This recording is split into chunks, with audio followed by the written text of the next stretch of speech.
बाबा साहब के कारण इंस्पेक्टर बना इसलिए 4 व्हीलर गाड़ियों में घूम रहा हूँ। गुजरात के धरती के कोने कोने का दर्शन कर पा रहा हूँ, क्योंकि बाबा साहब ने हमारे मुक्ति के रास्ते खोले। ज्ञान से भरा हूँ, क्योंकि बाबा साहब ने हमें बुद्ध दिया, बुद्ध ने हमें प्रज्ञा दी।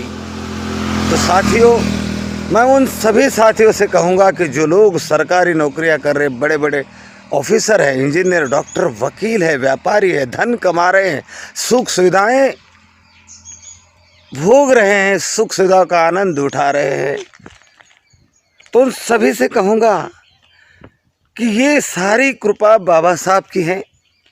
अगर बाबा साहब ना हुए होते तो ये सब कुछ आपको नसीब नहीं हुआ होता।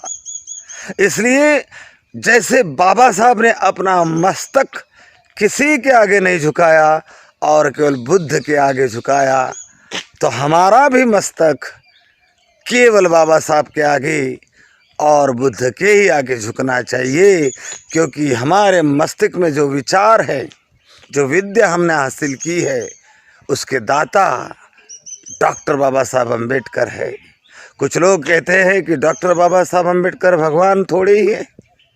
साथियों, सही कह रहे हो, डॉक्टर बाबा साहब अम्बेडकर भगवान नहीं है, क्योंकि वे तो भगवान से भी बड़े हैं। कौन से भगवान ने हमारे लिए क्या किया? किस भगवान ने हमारे तरफ करुणा के हाथ बढ़ाए? किस भगवान ने हमारे आगे मैत्री का हाथ बढ़ाया?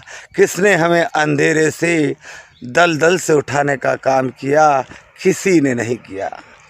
33 करोड़ देवता जो नहीं कर पाए, वो अकेले डॉक्टर बाबा साहब ने किया। तो बाबा साहब ही हमारे लिए भगवान हैं, सब कुछ है। और इसलिए बार बार ये माथा अगर किसी के आगे झुकेगा तो केवल डॉक्टर बाबा साहब अम्बेडकर और भगवान बुद्ध के आगे झुकेगा। और जिन लोगों का माथा बाबा साहब और भगवान बुद्ध के आगे नहीं झुकता, उन गद्दारों को भी मैं जय भीम कहूँगा, नमो बुद्धाय कहूँगा और सलाह दूंगा कि जिसका खाते हो उसके गुणगान गाओ।